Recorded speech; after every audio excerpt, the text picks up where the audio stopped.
Just have a look at the Oscars Anora won. Best Picture, Actress in a Leading Role, Best Director, Best Film Editing, Original Screenplay, or Best Writing. In short, Academy gave Anora 5 Oscars. What I'll be discussing is my perspective on does this film deserve so many awards or is just some kind of conspiracy that happens every year in Oscars. Let's begin with considering was it an agenda film.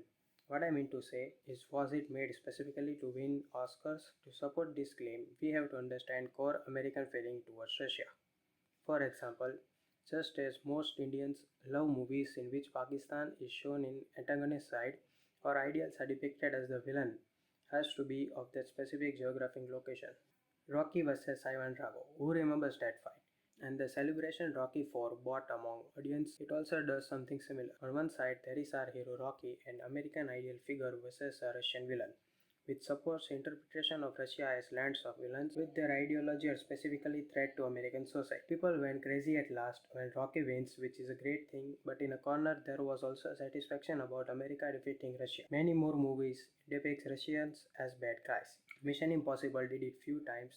Core reason is due to government's agenda during the Cold War that depicted Russia, also Japan or Japanese people as villains of America, which the documentary Tipping Point explains perfectly. Also, comics like Marvel had Captain America as their hero figure and Russian organizations like Red Room on the other side. Political moves have embedded in few American minds which results in dopamine hit whenever a Russian gets defeated in a movie. Coming back to Anora, whose theme was an American bar dancer gets in love with an Russian rich kid.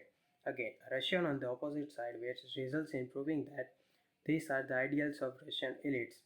They don't care what the children do, but will surely control their life at specific incidents. Here, choosing wife of Zagreb, what they try to show us, he can use his money to do whatever he wants, but last he is a bad guy because he is a junkie, doesn't keep his words, sleeps wherever and with whoever he wants, most importantly cheats Anora, an innocent American girl, making this movie a well-planned agenda film to win at Oscars because makers knew how to influence audience to get crazy, especially angry emotions in the end. Hating Russian kid more also contributing to the factor that he was a product of a bad Russian ideology. There is no particular geological location which are bad or good, it's the perspective and the life choices people make. America can be bad for Russians and vice versa is also true. Now coming to another factor which is marketing budget of this film, which was 18 million US dollars, whereas the film was made in just 6 million US dollars.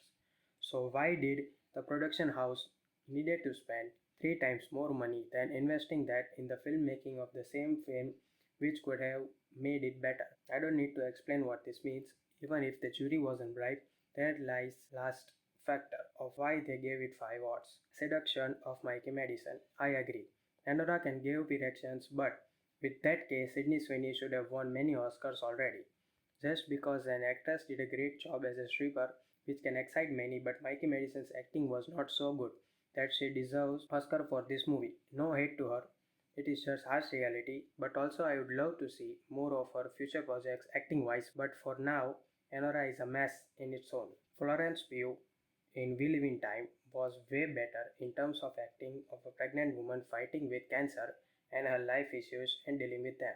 That's a different video topic which will come, but in short, that was acting, and that should have won in Oscars. You try to compare both characters and then choose who acted better. Talking about the screenplay, Anora falls so down on pacing after the first 35 minutes, which is a one thing which makes a screenplay bad. Audience getting bored. Completing movie with its chaotic humor copied from The Hangover was so hard, but comparing it to The Substance, which is literally a visual spectacle with its close shots and acting department. Ending of the movie may not be what everyone expected, but screenplay was something I love and admire so much, as it was interesting on every minute what will happen next. On the ending note, I will ignore the direction and the film editing Oscars it got, because it already got proved what blunder the Academy made. Also, there were more deserving candidates in that categories. Personally, the charm and validity of getting an Oscar has been reduced in recent years thanks to its members. So this was finally my perspective on what happened on that night. Which were your favorite movies which did not win or even got nominated from 2024? Do let me know. Thanks for watching.